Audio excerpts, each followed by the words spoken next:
Hello student, स्वागत है आप सभी का एक बार फिर से हमारे इस ऑफिशियल यूट्यूब चैनल में जिसका नाम है एसोल सॉल्यूशन। मैं चंदन कुमार हाजिर हूँ आप सभी के सामने अपनी एक और नई वीडियो के साथ। सो गाइस, आज के इस नई वीडियो में हम बात करेंगे उन सभी स्टूडेंट्स के लिए जो स्कूल ऑफ ओपन लर्निंग के स्टूडेंट्स हैं, एनसी वेब के स्टूडेंट्स हैं, या फिर वे सभी स्टूडेंट्स जो दिल्ली यूनिवर्सिटी के किसी भी रेगुलर कॉलेज के स्टूडेंट्स हैं। उन सभी के पास में बीए प्रोग्राम का कोर्स है और वो 6th सेमेस्टर के स्टूडेंट्स हैं और वो 20वीं शताब्दी के इतिहास के कुछ मुद्दों को पढ़ रहे हैं। 6th सेमेस्टर में उन सभी के पास में जो मेन सब्जेक्ट है उनका, उसके अंदर हिस्ट्री का सब्जेक्ट है। तो आज की नई वीडियो ये इंपॉर्टेंट रहने वाली है। आज हम बात करेंगे मार्टिन लूथर किंग की कि ये कौन थे और इन्होंने किस प्रकार से अमेरिका के अंदर, यहाँ पर हम नॉर्थ अमेरिका की बात कर रहे हैं, कहाँ की? नॉर्थ अमेरिका, यानी जो उत्तरी अमेरिका है, इसके अंदर इस प्रकार से इन्होंने रंग भेद के खिलाफ जो नीति थी उसका अनुसरण किया और किस प्रकार से वहाँ के लोगों को रंग भेद की नीति से छुटकारा मिला। तो चलिए ज़्यादा देर ना करते हुए आज की अपनी इस वीडियो को हम स्टार्ट करते हैं। सबसे पहली बात, अगर आप इस वीडियो के पीडीएफ को डाउनलोड करना चाहते हैं तो डिस्क्रिप्शन बॉक्स में दिए गए लिंक्स के थ्रू डाउनलोड कर सकते हैं। तो मार्टिन लूथर किंग, इनका जन्म ध्यान रखना है आपको, अटलांटा अमेरिका में 15 जनवरी 1929 में हुआ था। और मार्टिन लूथर जूनियर इनका पूरा नाम था, ध्यान रखना है, मार्टिन लूथर जूनियर। और वहीं मार्टिन लूथर जो किंग है, इनके अगर पिता की बात करें तो इनके पिता का नाम जो था मार्टिन लूथर किंग सीनियर था। तो ध्यान रखना है, जब हम जूनियर की बात करेंगे तो मार्टिन लूथर किंग जूनियर की बात हो रही है, जब सीनियर की बात करेंगे तब इनके पिता की बात हो रही है। इनकी माता के नाम की बात करें तो उनका नाम अल्बर्टी विलियम्स, ये नाम था उनकी माता, अल्बर्टी विलियम्स किंग। पहली बात तो ये कोई किंग नहीं थे, बस इनके नाम में किंग लगता है, ये आपको ध्यान रखना है। वह अमेरिका के अंदर रहते थे, परंतु अफ्रीका के वंशज माने जाते थे, जिन्होंने कई दशकों तक अमेरिका के दक्षिणी राज्य में, अमेरिका जैसे आप देखोगे मैप के अंदर तो साउथ की तरफ जो है राज्य है, वहाँ पर यानी जो स्थान है, क्षेत्र है जहाँ लोग रहते हैं, वहाँ पर इन्होंने बंधुआ मजदूरी करी थी।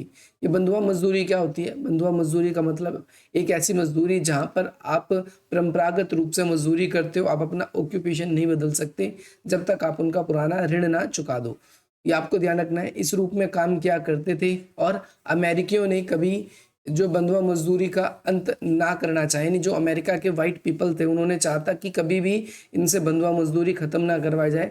हमेशा अमेरिकी लोग चाहते थे कि ये जो अफ्रीकी मूल वंशज निग्रो लोग हैं, निग्रो वर्ड कहा गया है इसके अंदर, इन्हीं से हर प्रकार की जो बंधुआ मजदूरी है या सारे के सारे छोटे काम जितने भी हैं, केवल इन्हीं से करवाई जाए। इसी प्रकार से उन लोगों को वहाँ पर कोई अधिकार नहीं था, यानी हम बात करें ब्लैक लोगों को, वहाँ पर कोई भी अधिकार नहीं था। ना ही उनको बराबरी का अधिकार था, ना ही उन्हें वोट डालने का अधिकार था, ना ही वह अमेरिका के पास में, अमरीकियों के पास में रह सकते थे। परंतु इस बराबरी के अधिकार ना होने की वजह से ही मार्टिन लूथर किंग ने कई ऐसे मूवमेंट चलाए, कई ऐसी स्पीचेस दी, जिसके बाद वो अमेरिका के अंदर जो रंग भेद की जो ये नीति है इसको समाप्त करने में एक कारगर भूमिका इन्होंने निभा पाए। इसके बाद में हम देखते हैं कि जो मार्टिन लूथर किंग थे वह एक उज्जवल छात्र थे। उज्जवल छात्र का मतलब है काफी प्रतिभाशाली छात्र थे और साथ ही साथ में वे अच्छे वक्ता भी थे। वक्ता किसको कहता है? वक्ता एक ऐसा पर्सन, ऐसा व्यक्ति होता है जो अच्छी स्पीच देता है। तो ये एक अच्छी स्पीच देने वाले भी थे, आप सभी को ध्यान रखना है, यहाँ भी लिखा है, अच्छी स्पीच देने वाले भी थे। और वे अपने सामने वाले व्यक्ति को बातों में पराजित करने की क्षमता रखते थे, यानी काफ़ी अच्छे इन्फ्लुएंसिव, या फिर हम कह सकते हैं ऐसे स्पीकर थे ये कि सामने इनका कोई कॉम्पिटिटर ज़्यादातर नहीं रहता था, क्योंकि उनके पास ऐसे तर्क होते थे या फिर ऐसी बातें, ये इनका बोलने का जो लहजा था या तरीका था वो बहुत ही बेहतरीन था। बाद में उन्होंने राजनीति में कदम रखा, शुरू में वो राजनीति में कदम नहीं रखते। अब ऐसा कैसे हुआ, कैसे वो राजनीति में आए, तो मैं आपको बता दूं, संयुक्त राज्य अमेरिका में निग्रो समुदाय उन ब्लैक पीपल्स के लोगों को समुदाय कहा जाता है जो थोड़े से अफ्रीकी की तरह, आपको थोड़े से क्या पूरे अफ्रीकी की तरह ही ब्लैक आपको दिखते हैं। और उन लोगों के साथ में अमेरिका में जो है बहुत ज़्यादा भेदभाव किया जाता था। तो ये बेसिकली करते क्या थे, ऐसे लोगों को भेदभाव से बचाने में इन्होंने क्या किए, गांधी जी की तरह नॉन वायलेंट या फिर हम कहें अहिंसक आंदोलन किए। इन्होंने गांधी के मार्ग पर ही चले, लेकिन ये इन्होंने इतनी कम उम्र में ही, आप सभी को ध्यान रखना है, इतनी कम उम्र में ही इतनी बड़ी बड़ी उपलब्धियां इनको मिल गई। इन्होंने अपने देश के लोगों के लिए ना केवल अपने देश में बल्कि विदेशों में भी मिसाल उत्पन्न करी कि किस प्रकार से जहां पर ब्लैक और वाइट्स पीपल के बीच में इतना ज़्यादा भेदभाव होता था, ये उस भेदभाव को कमतर करने में ना केवल बल्कि उसे समाप्त करने में भी इनकी मुख्य भूमिका रही। अब क्या होता है कि भाई मार्टिन लूथर किंग जूनियर के जीवन में 1955 में, कब 1995 में उनके जीवन में एक महत्वपूर्ण मोड़ आया। और क्या हुआ कि उस वर्ष उनकी एक तो शादी भी हुई थी, ध्यान रखना है आपका, कोरेट स्कॉट से उनकी विवाह हुआ था, उनका शादी हुआ।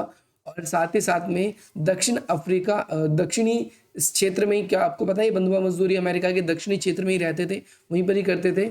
तो वहीं पर राज्य में एक क्या है कि अलबामा में चर्च में उन्हें बोलने का अवसर मिला।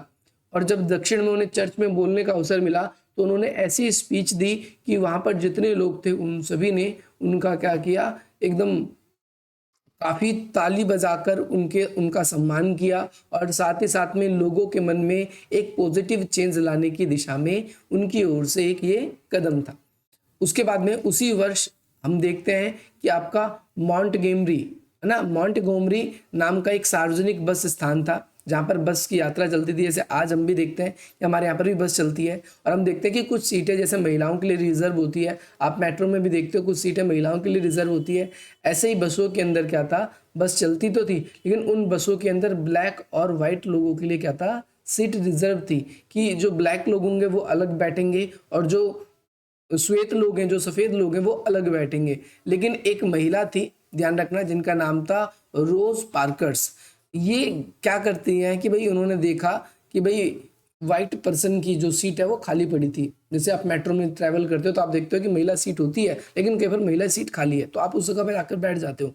लेकिन कुछ देर बाद क्या हुआ कि वहाँ पर एक सफ़ेद जो है वाइट पर्सन वहाँ पर आता है और वो उसको कहता है कि आप ये सीट खाली करो, परंतु उनको क्या है कि भाई वो मना कर देती है, मैं सीट खाली नहीं करूँगी। लेकिन बट फिर भी वहाँ पर हम देखते हैं कि दोनों के बीच में वहाँ पर काफ़ी भेदभाव देखने को मिलता है और उस महिला को वहाँ से क्या किया जाता है, भाई वो नहीं हटी, बहस करने लगी, क्योंकि ये कानून था कि भाई वाइट लोग जब वहाँ पर सीट अवेलेबल होगी और वाइट लोग खड़े होंगे, ब्लैक लोग उनकी सीट पे बैठे होंगे, तो उन्हें वहाँ से हटना पड़ेगा। अब भाई महिला ने तो विरोध कर दिया, हालांकि महिलाओं को आगे चलकर इसके कारण गिरफ्तार भी किया गया।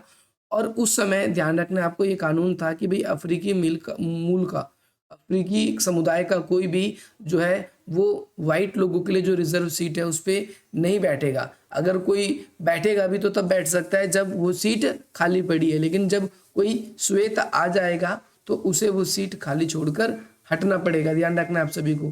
परंतु जो है रोज पार्कर्स ने क्या किया, खड़ा होने से इनकार कर दिया, जिसके बाद में उन्हें गिरफ्तार कर लिया गया। और इसके बाद ही जो है जो मार्टिन लूथर किंग है उन्होंने एक बस आंदोलन चलाया। उन्होंने क्या किया, एक बस आंदोलन चलाया। आप सभी को ध्यान रखना है ये आंदोलन 381 यानी 381 दिन, साल भर से भी ज़्यादा चला।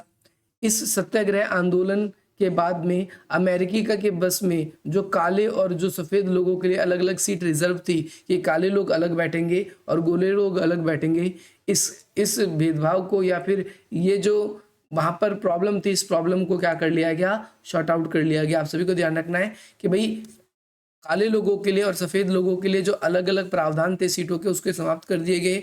और इस तरीके से हम देखते हैं इन्होंने राजनीति में इनको सबसे पहली उपलब्धि मिली। इसके बाद में कई धार्मिक नेताओं जो थी, क्योंकि आपने अपनी स्टार्टिंग में ही देखा कि इनकी जो स्पीच थी, उनकी स्पीच से बहुत ज़्यादा इन्फ्लुएंस थे, वो बहुत ज़्यादा प्रभावित थे। और इस वजह से भी इन्हें क्या है कि आगे चलकर हम देखते हैं बोलने के कई जगहों पर अवसर मिल जाते हैं। और इन्होंने समाज में समान नागरिक कानून के लिए कई सारे आंदोलन या अपनी स्पीच के थ्रू लोगों को इंटीग्रेट करने की भी कोशिश करी।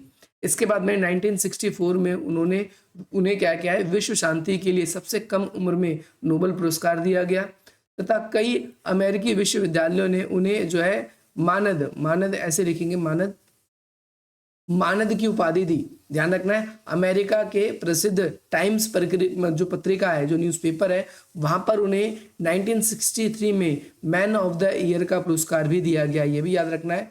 वह आपको पता है मार्टिन लूथर किंग ने जैसे आंदोलन जो है 1955 के बाद आप देख रहे हो शुरुआत करें 1929 में उनका जन्म ही हुआ। तो ये कहा जाता है कि वह जो अहिंसक आंदोलन की जो उनकी प्रवृत्ति थी वो कहीं न कहीं गांधी से उन्होंने ली है। वह गांधी से बहुत ज़्यादा प्रभावित थे, इन्फ्लुएंस थे, जैसा कि मैंने बताया। और वह अमेरिका में जो है एक सफल आंदोलन उन्होंने चलाया, जिसमें अधिकांश श्वेत लोगों ने भी बाद में चलकर उनका सपोर्ट किया। ना केवल गोरे लोगों ने बल्कि उस समय जो तत्कालीन राष्ट्रपति थे जिनका नाम था जॉन एफ कैनेडी, उन्होंने भी इनका क्या किया, समर्थन किया। और आगे चलकर हम देखते हैं कि जो मार्टिन लूथर किंग है उन्होंने भारत की भी क्या करी, यात्रा करी थी। आप सभी को याद रखना है। इसके बाद में मार्टिन लूथर किंग जो है इनके द्वारा जो आंदोलन चलाया गया था, तो उसके लिए एक शॉर्ट में मैं आपको ये कहूँगा कि 19वीं शताब्दी में हमने देखा कि अमेरिका के अंदर बहुत बुरी तरीके से जो है गोरे काले का भेदभाव होता था, रंग भेद होता था, उनके साथ बहुत सारी हिंसाएं होती थी, नस्लीय भेदभाव होता था। लेकिन आगे चलकर हम देखते हैं अधिकतर प्रदेशों में सेम भेदभाव ऐसे बना हुआ था, लेकिन आगे चल के हम देखते हैं कि लगभग सभी स्तरों पर उनके साथ में भेदभाव होता था। आर्थिक स्तर पर, रोजगार के साधन के स्तर पर, या फिर जो है उनके कार्य के आधार पर कि भाई जो है काले लोग जो है बड़े बड़े दफ्तरों में काम नहीं करेंगे, काले लोगों को केवल छोटे मोटे काम करना है। उनको राजनीतिक अधिकार भी बिल्कुल प्राप्त नहीं थे, रोजगार के अवसर में भी उनको कोई अधिकार नहीं था। इन सभी भेदभाव के कारण ही आगे चलकर हम देखते हैं इन्होंने कई सारे आंदोलन किए। और सबसे पहला आप सभी को ध्यान रखना है 1955 में जो इन्होंने बस के विरुद्ध जो अहिंसक आंदोलन चलाया था, उसके अंदर इनको सबसे पहले सफलता प्राप्त हुई थी। और इसके बाद ही ये अंतर्राष्ट्रीय दृष्टि पे आए और अंतर्राष्ट्रीय स्तर पर जो है इनका नाम भी एक अमर जो वीर ऐसे लोग रहे हैं जिन्होंने अपने देश की आज़ादी के लिए कुछ काम किया, उनमें इनका नाम शुमार हो गया। तो आप सभी को याद रखना है कि भाई मार्टिन लूथर किंग कौन थे, उन्होंने क्या किया। पेपर में अगर शॉर्ट नोट में आपसे क्वेश्चन बनता है तो आप ये पूरा का पूरा आंसर लिख सकते हो, लॉन्ग में भी बने तो भी लिख सकते हो। आशा करता हूँ आपको ये वीडियो पसंद आएगी। अगर आप इस वीडियो को पसंद करते हैं तो आप इस वीडियो को लाइक कर सकते हैं, अधिक से अधिक मित्रों तक शेयर कर सकते हैं। अगर आप हमारे साथ जुड़ना चाहते हैं तो आप इस नंबर के थ्रू जुड़ सकते हैं। डिस्क्रिप्शन बॉक्स में कुछ लिंक दिए गए हैं आप सभी के लिए, वो बहुत इंपॉर्टेंट लिंक है। जैसे आप हमसे टेलीग्राम पर जुड़ सकते हो। अब तक टेलीग्राम चैनल पे 1300 से लगभग इतने लोग जुड़ चुके हैं और डिस्कशन वाला जो ग्रुप है उसके अंदर लगभग 1000 लोग जुड़ चुके हैं। अगर आप लोगों ने अभी तक हमारे चैनल को सब्सक्राइब भी नहीं किया है तो आप हमारे चैनल को भी सब्सक्राइब कर लें, क्योंकि अभी आने वाले टाइम पे, क्योंकि कल ही आपका एग्जाम है या फिर आने वाले जो भी बच्चे इस वीडियो को देख रहे हैं तो वो भाई उनको इन वीडियोस की भी ज़रूरत होगी, तो हम इनके बारे में भी बात करेंगे। जैसे दक्षिण अफ्रीका में रंगभेद के खिलाफ किस प्रकार से आंदोलन हुआ, फिर नारीवाद के ऊपर क्वेश्चन बन जाएगा आप सभी के। तो ऐसे जितने भी क्वेश्चन है आपके एग्जाम के पॉइंट ऑफ व्यू से वो सारे के सारे कराए जाएंगे। आशा करते हैं आपको ये वीडियो पसंद आएगी, आप अधिक से अधिक मित्रों तक शेयर भी करोगे। बाकी मिलते हैं हम आप सभी से अपनी अगली वीडियो में। जय हिंद, जय